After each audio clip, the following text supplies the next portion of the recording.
What I find particularly interesting is since late 2002, when I started doing my mobile phone work and mobile phone research in South Africa and Mozambique, mobile phones have ended up in the kinds of places that back then nobody ever expected. You know, people living on $2 a day, or people at the bottom of the economic pyramid, as most economists like to call it, who people would never ever have expected to be able to own a phone, actually finding themselves in possession or having access to a mobile phone. And this has opened up a huge number of opportunities for non-profit organisations working in those areas who traditionally have had to use more traditional media to reach out to people. So suddenly, for example, if you have farmers who have access to mobile phones or have a mobile phone of their own, messages can be sent to farmers warning them about crop disease, or allowing those farmers to contact an advice line to get advice around treating their crops or when to harvest, or to get access to market information which they previously may not have been able to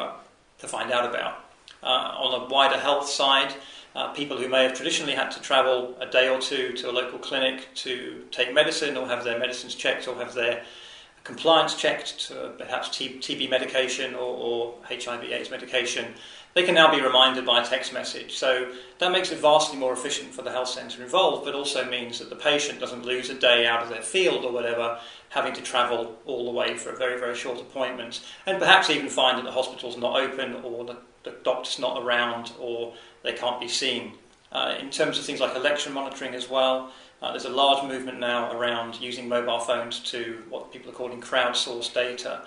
So when an event happens, think about the earthquake in Haiti, or there's a humanitarian disaster, or as I mentioned, election monitoring, people are able to, for the first time, contribute. The man on the street, the woman on the street, the general population can text in and report things that are happening where they are in real time. And this information can prove hugely valuable to supplement the information that more traditional media might be picking up. But also it can be mapped, and then you can get a sense of hotspots of trouble, hotspots of need. And this never really was possible before because mobile phones, or at least there was no way for these people to engage or communicate in any meaningful way. And I think that's the most exciting thing about the technology for me, is that it was never really intended for this use. Mobile phones were for making phone calls principally, but they're now becoming very smart, complex, portable computers.